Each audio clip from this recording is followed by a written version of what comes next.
Hello friends, नमस्कार। मैं Pramod Chaudhary, registered pharmacist.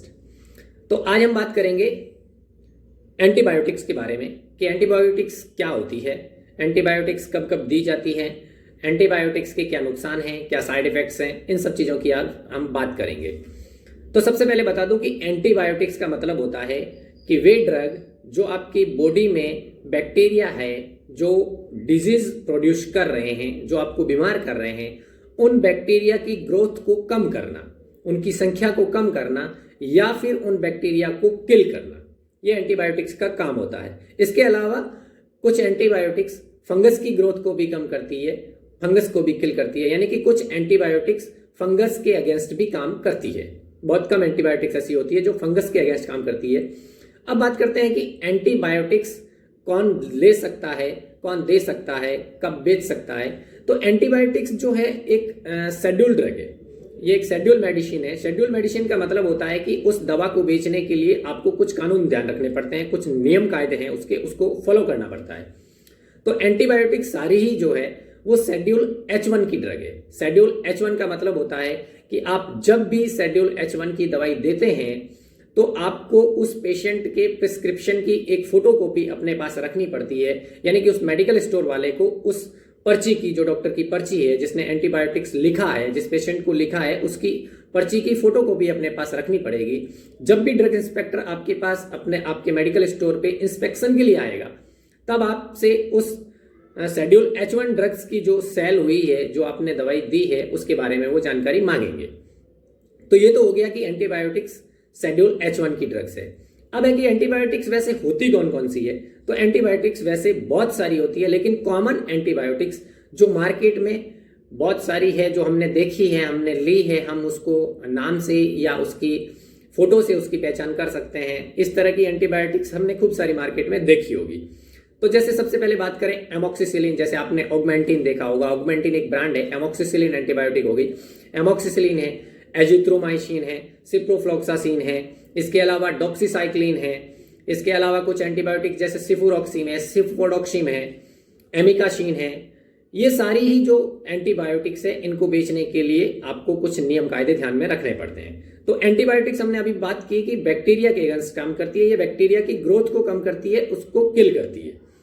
तो अमूमन हमने देखा होगा कि हमारे घर में हम या कोई भी बीमार होता है, या आस पड़ोस में जैसे हमने देखा होगा, मार्केट में देखा होगा कि जब भी कोई बीमार होता है तो वो सीधा मेडिकल स्टोर या फार्मेसी पे पहुंचता है और वो सीधा एंटीबायोटिक्स की डिमांड करता है।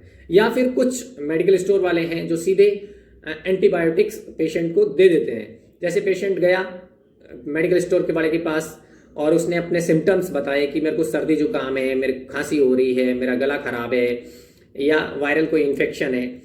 तो इस तरह के केसेस में अक्सर हमने देखा होगा कि कोई भी पेशेंट जाके सीधा मेडिकल स्टोर वाले से एंटीबायोटिक्स की डिमांड करते हैं कि एक एंटीबायोटिक दे दो, एक ये दे दो, एक वो दे दो। या फिर मेडिकल स्टोर वाले भी कुछ हैं जो ऐसा करते हैं कि एक ये एंटीबायोटिक ले लो, एक ये ले लो, एक ये ले लो। इस तरह से उनका छोटा मोटा काम चला लेते हैं, वो डॉक्टर के पास नहीं जाए, फीस या फिर डॉक्टर से टाइम से सब कुछ बचाने के चक्कर में ऐसा कर लेते हैं। लेकिन वो नुकसानदायक है, क्योंकि कॉमन कोल्ड है, वायरल छोटे मोटे इन्फेक्शन है, या सर्दी जुकाम हो गया, गला खराब हो गया, इस केस में एंटीबायोटिक्स का कोई रोल नहीं होता है।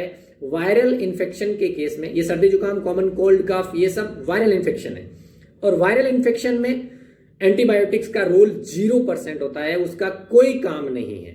अगर उस केस में आप एंटीबायोटिक्स लेते हो तो आपके पैसे का नुकसान है, उसके अलावा आप में वीकनेस आएगी, आपका ड्रग रेजिस्टेंट डेवलप होगा। इससे ज्यादा कुछ नहीं हो सकता। फायदा आपको कोई नहीं मिलेगा, नुकसान बहुत सारे मिलेंगे। अब आता है कि एंटीबायोटिक्स के नुकसान क्या है।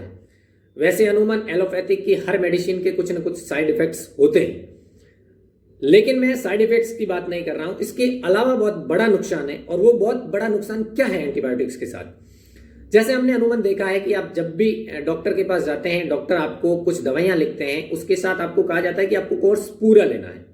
वो एंटीबायोटिक्स के केस में अक्सर कहा जाता है। एंटीबायोटिक्स के केस में डॉक्टर आपको हमेशा कहते हैं कि ये कोर्स आपको पूरा लेना है। वो कोर्स पूरा लेना है, ऐसा क्यों कहा जाता है? ऐसा इसलिए कहा जाता है क्योंकि डॉक्टर ने आपको एंटीबायोटिक्स लिखी, आप बीमार थे, आप घर गए, आपने दवाई लेना शुरू किया, आपने पहले दिन दवाई ली, आपकी बॉडी के कुछ बैक्टीरिया किल हुए, आपने दूसरे दिन और दवाई ली, कुछ बैक्टीरिया और किल हुए, आपने तीसरे दिन दवाई ली, कुछ बैक्टीरिया और कम हुए और आपको ऐसा लगने लगा कि आप ठीक होने लगे हैं और आप उस दवाई को बंद कर देते हैं। ठीक है, आगे की दवाई आप नहीं लेते हैं। अब बाकी की जो दवाई बची आपने उसको छोड़ दिया, आपने उसको लेना बंद कर दिया, लेकिन आपने जैसे ही दवाई बंद की तो पूरे बैक्टीरिया तो उससे किल हुए नहीं, कुछ बैक्टीरिया आपकी बॉडी में अभी भी बचे हुए थे और उन बैक्टीरिया ने उस एंटीबायोटिक्स की जो पावर थी, उसका मैकेनिज्म ऑफ एक्शन था, वो कैसे काम करती है, कैसे बैक्टीरिया को किल करती है, ये सब चीजें उस बैक्टीरिया ने जान ली। यानी कि उस दवाई को वो बैक्टीरिया पहचानने लग गया है, वो कैसे लड़ता है उसको समझ में आ गया है।